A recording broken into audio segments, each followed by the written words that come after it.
Well, ladies and gentlemen, I'm sure many of you have heard about the story by now, but for those who haven't, I'll give you a brief recap.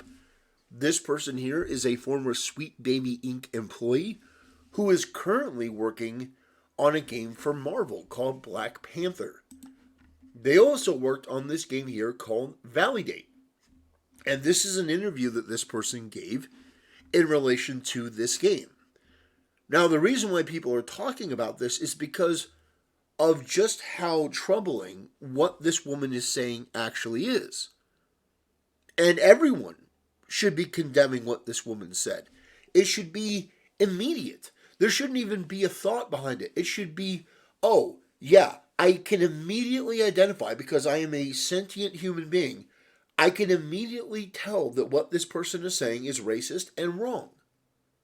So I'm going to play this woman in her own words. You can listen to it and really take this in. There's a reason why we're talking about this. It isn't even about this one person. So don't get it twisted. Oh, you just want to hate on... No. It isn't about one person. It's about an ideology. An ideology that is malevolent, that is cancerous, that is evil. That needs to be eradicated from the planet. That doesn't mean people. That means the idea, the concepts, the praxis, the way that it's introduced into all forms of entertainment. It needs to be done away with. It needs to be obliterated from orbit because it is a Dark Ages, medieval, backwards, antiquated, regressive ideology that wants people to view the world based on immutable characteristics. So, tribalism. My answer to that, and most people's answer to that, is no. And I'm not saying that white people in the industry are creating unsafe environments. I'm not saying that. That is not what I'm saying. I am saying that mostly all people of color, we have no white people on our team. I did that because I wanted to create a safe environment. And I know the best way for an environment to be safe is to be around people who are just like me. And I'm not saying that white people in the industry are creating unsafe environments. I'm not saying that. That is not what I'm saying. I am saying that sometimes it is hard to work with white people because they think that something made okay, but it was really a microaggression. And no one wants to deal with that while they're trying to make a game that they love. So, ladies and gentlemen, immediately flip the races around. Imagine that there was a white man who was sitting there and he was talking about how he only hired white people. And the reason that he said that he only hired white people was because black people were just too difficult to work with and he didn't feel safe around them. And it wasn't that they were necessarily unsafe. It's just that he felt more comfortable with people like him. Now, I want you to imagine the radioactive nuclear response from the gaming industry if somebody were to say that. Do you think that person would have a job within an hour, 2 hours, 5 hours? No. That person would be scrubbed and erased and set as an example. There would be nobody in the gaming press or in the gaming industry that hadn't come out and condemned that person unequivocally. But this person can say something this profane, this malevolent, this ignorant, this putrid, and not only are people not condemning it, but they're condemning the people that are condemning it. Because how dare you? And it is with stunned disbelief, and I guess it shouldn't be, that I'm having to do a video on this because there are actually people that are defending Sweet Baby Inc. Now again, it isn't about this one person. It's never about one person. It's about the set of beliefs that these people put into praxis every day. If this woman believed this in her heart and soul and didn't say it publicly and didn't let it affect her work and didn't go out of her way to make sure that the games were all about her and her representation and her feelings and, oh, I'm going to create a safe space for me. If this was just something that she held as a personal belief but didn't let it affect any part of her life, I genuinely wouldn't care. People are allowed to be racist. But at the end of the day, This is much bigger than one person or one group of people being racist. This is an entire ideology. This is a sickness that has wormed its way into nearly every facet of our life in the West. From the universities, institutions, you've got law enforcement, you've got the government, yeah, the FBI. Hey, instead of looking to solve the myriad of crimes as lawlessness has risen to unseen levels in a long time, per capita, and in these cities where you have retail industries that are refusing to do business in certain areas for the first time ever. Because you've got In-N-Out Burger, a staple of California, leaving Oakland. Yeah, they're leaving. They're just like, okay, we're done. This wasn't the case even 5 years ago, 10 years ago. This is a problem that is ongoing. And so, they want to bring us back to this Dark Ages barbarism, these people on the left, and my answer to that is no. What this woman is saying, what she's promoting, what she's advocating for is something that I do not agree with. I don't like. And it's not even about race. It's about tribalism. You're either one of mine or you're an enemy. It's so ridiculous because that's not what gaming has ever been about. Gaming has never been about me, me, me, me, me. Gaming has always been very inclusive. Ever since I was a kid, gaming was inclusive. Now, that doesn't mean that every game is for every person. What it means is you can play Ocarina of Time. You may not like Final Fantasy VII. Fine. You don't have to play Final Fantasy VII. You can play Ocarina of Time. When I went to school, there were people who only had a Sony. They played Final Fantasy VII. They loved it. They thought it was better than Ocarina of Time. You had people who said, no. The N64 is the best console ever because it has GoldenEye. You have a lot of different people with a lot of different preferences, a lot of different ways to play. I love Helldivers 2, but I know friends that would never play it. They're playing Final Fantasy VII Rebirth. They would never play Helldivers 2, even though it's one of my games of the year. Because they are not good at third-person or first-person shooters. It's not for them. I personally love it. I love first-person and third-person shooters. I love that feeling of progression where you complete a mission and you get those samples and you get those skulls and you can buy new armor and new weapons and go in more pumped than ever. I love that there's the variety in the gaming community, even to the point where if you're LGBTQ, there are games and an entire genre for you. Now, admittedly, they're crappy games, they're depressing. I've looked at some of those games for the LGBT community, and I'm sorry, but at least you have it. They're all like emo, mopey, weird, like unattractive people, because it's like we're representing everyone. It'd be cool if the gays and the lesbians had a game that was like seriously awesome, like looked badass, played great, like a AAA game. I want that for you. I do. I probably wouldn't play it because, I like to play, straight characters, straight white male characters. No, it doesn't even have to be straight. I don't give a shit. You can give me a big black stallion of a man. give me a Tyrone, with a gun in his hands. Go full commando. I don't give a shit. As long as it's a fun game, it's got good graphics, good story, good dialogue. Yeah, the dialogue you can give or take if it's a shooter game. But my point is, the gaming has always been for everyone. But these people want to make it not for everyone. They want to make terrible games in their image, and if you don't like it, then you're problematic. And there's another video that I have to do on this because apparently there are now game industry lawyers who work for goddamn Nintendo, or rather the Pokemon company, who are coming out to say that if you don't support Sweet Baby Inc., then you're terrible, you're an undesirable, how dare you? But ladies and gentlemen, as we continue to see Gamergate 2 emerge, what you should understand is that you are not the problem. You are not the bad guy. They are. Because of their ideas and the way that they want to implement them and the way they want to vilify you for doing nothing wrong. You've done nothing wrong. You want to enjoy your entertainment. You want to have fun. And because of that, you're treated as though you're an enemy because you disagree with them.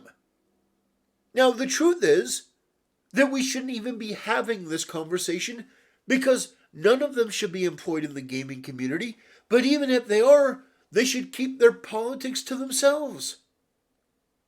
There's not a single person that I know who hates wokeness even more than I do, who would begrudge these people having their own beliefs, but they can't keep it to themselves. They have to let you know, and they want to force you to have to confront it, and then if you disagree with it, they're going to come after you. And my reaction to that is not a positive one. I don't agree with that at all. So let me play a little bit of Rev here. This is a great video he did. My question, I always say this when I see Rev. I really like Rev. I like his content. I think he's very, very good. I don't understand why people pick a female avatar. I understand that everyone can choose their own preference. I don't get it. I don't understand World of Warcraft. Oh, because I like to see girls' butts. I'd rather see a girl's butts running than a guy. No, that is your representation in the world. And if you choose a girl, I'm just saying, it's, for me personally, I don't understand. I don't get it. Maybe somebody in the comments can explain it to me. Maybe there's a more meta reason. But I will never, mostly never, choose the female main character to represent me. And just saying. So today we have some more explosive updates involving the ongoing Gamergate situation. What began simply as a series of criticisms being directed at Sweet Baby Inc. has evolved into a much bigger situation as members of the related industries have come to their defense. And as we will learn in this video, there are also federally backed agencies coming to the defense of Sweet Baby Inc. Now, before we get into that, let's revisit this tweet from Alyssa, the Kotaku author, responsible for the article that was defending Sweet Baby Inc. She also made this tweet saying, "You can't be racist against white people." Now, we've seen other members of the industry come to her defense, like this Lalanders individual, who said that community notes can be made up, and she's essentially implying that what Alyssa said is true. And we have learned that she is a narrative designer at Cliffhanger Games, and someone working on the upcoming Black Panther game that is yet to be released. Now, unfortunately... Let me step in here. If you are a narrative... If you are the director of narrative designs, you are the leader of the narrative decisions, you think that you would be more media savvy than this? That you would know that when the camera's on, your job is to sell yourself and sell your game. I don't mean sell yourself like as a prostitute. I mean to put yourself out there. Say, hey, this is me. This is why we're great. These are my ideas. Not reveal that you're a deeply avowed racist. No, the thing is like, okay, so we've got a Black Panther game coming out. Like, speak excitedly about the game. Don't ever make it about you and your personal politics. Be like, we have, don't even mention the race or gender of the team or the sexuality. Say, we have what I feel is the best team for this Black Panther game. People are going to be blown away. You know, they like the Spider-Man game. Wait till you get a load of what we're doing here. We're doing cutting edge stuff. We are bringing this game to the next generation. The graphics, the design, the combat, we're taking inspirations from all the things that we know that gamers love. We are coming up with something that is going to be undeniable. You're going to get to play as Black Panther. It's going to be an incredible experience, and we cannot wait for you to try it. Say it with your whole chest. Say it with some enthusiasm, some gusto. But at no point do you ever make it about you or politics or anything, because Republicans buy shoes too. Do you know who said that? Michael Jordan, who was one of the biggest athletes in the world. I don't think people who are not alive then could understand the power of Michael Jordan. Like, he was, how do I even describe it? It's like combined Hulk Hogan with Kobe Bryant. Like, he was, he was so huge. It's hard to really explain to people. He was a phenomenon. Everyone loved Michael Jordan. He had this image that was just incredible.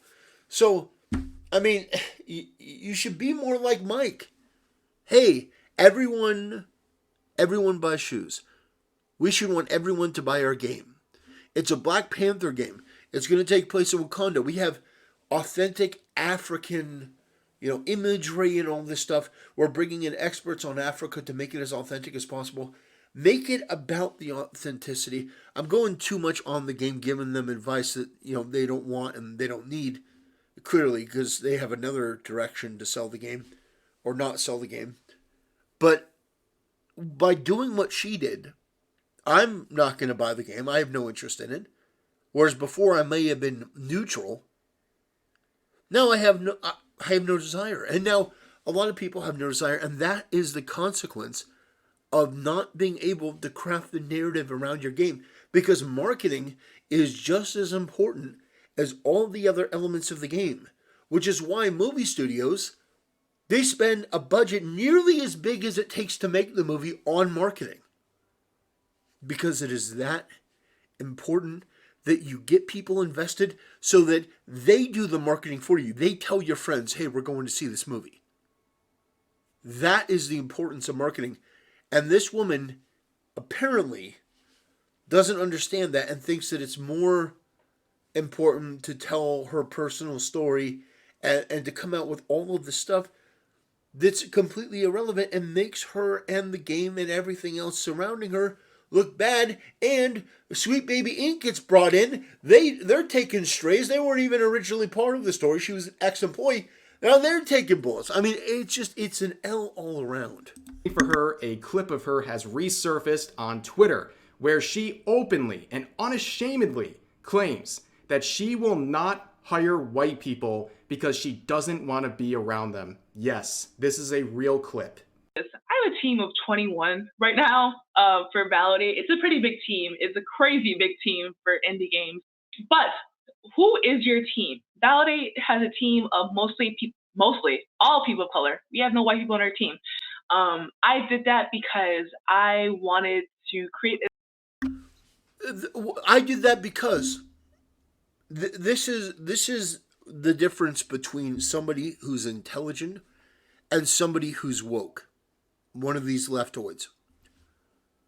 Well, the reason I have a team of all people of color is because I wanted an authentic experience from these parts of the world. I hired people that I felt could best fill these roles and to tell a story across the board, connected, that people... I'm not saying that this is the best thing in the world, but what I'm saying is, this is the deviation. Here's why I did that. She shouldn't have mentioned that, but the moment that she does, she has an opportunity to sell the game, to talk about the authenticity, that, yeah, sure, I could just hire people who were good at their job, but I wanted people who were good at their job who also have these experiences that we are going to put into the game to make it feel more authentic for the player. That is bullshit, but it's also marketing. I am gobsmacked that there is no tact. There's no even attempt. It's like, yeah, I didn't hire any white people because I felt uncomfortable by white people, and I don't really like white people, and I kind of hate white people. Well, okay. It's a safe environment. And I know the best way for an environment to be safe is to be around people who are just like me. And I'm not saying that white people in the industry are creating unsafe environments. I'm not saying that. That is not what I'm saying. I am saying that sometimes it is hard to work with white people because they think that something made it okay, but it was really a microaggression. And no one wants to deal with that while they're trying to make a game that they love. Now, to the surprise of probably no one, if you visit her LinkedIn page, you will find out that she was an employee at Sweet Baby Inc. That is not surprising at all. But going forward, this hyperfixation on hiring people. Okay, so you can go watch the rest of this video. Sweet Baby Inc. bombshell. He goes into a bunch of other stuff with a lot of these comments from people that are just simply egregious, and choosing to, continue to disparage that Puerto Rican person. I don't remember what his name is, the one who created the Sweet Baby Inc. Detected. Just to go after him, to be spiteful and mean, and I don't think there's really any legitimacy to that. But in closing, I think that we as gamers, the extremists, I think that we're pretty clear that we are very open-minded. That if you come to us with an idea, that we're very accepting. But the one thing that myself and other people in the gaming community have no tolerance for is the type of bigotry and regressive attitude of the woman who we watched. She has a very troubling mindset. And I think that people, if they're honest, will take a look at that and say, I don't want that anywhere near gaming. I want gaming to be for everyone. I want everyone to feel welcome. I don't want somebody to just start running their mouth about how they hate a different group of people. I don't care what the race is. It is unacceptable. There's no call for it. If you are supposed to be a professional and you're doing an interview for a game, whether it's your indie game or Marvel, or even if it's representing Sweet Baby Inc., at the end of the day, what this person is doing is making people more devised, more upset. She's creating division and tension and animosity and hatred, because what she's promoting is hatred. It is bigotry. So that's where I'm going to end it, ladies and gentlemen. I appreciate the support on the channel more than you can know. We are almost at 11,000 subscribers. And here's the thing. I don't care about numbers. And I mean that sincerely. I don't care about numbers. Other than, it's just nice to see that there are people who are watching and people who care. I'm more interested in the comments and people who share their opinion and share their perspective. So I want to say thank you for that. I want to say thank you for the support, and I will continue to do this. And as long as you watch, I'll continue to make. Anyway, have a great day, ladies and gentlemen. I'll see you next time.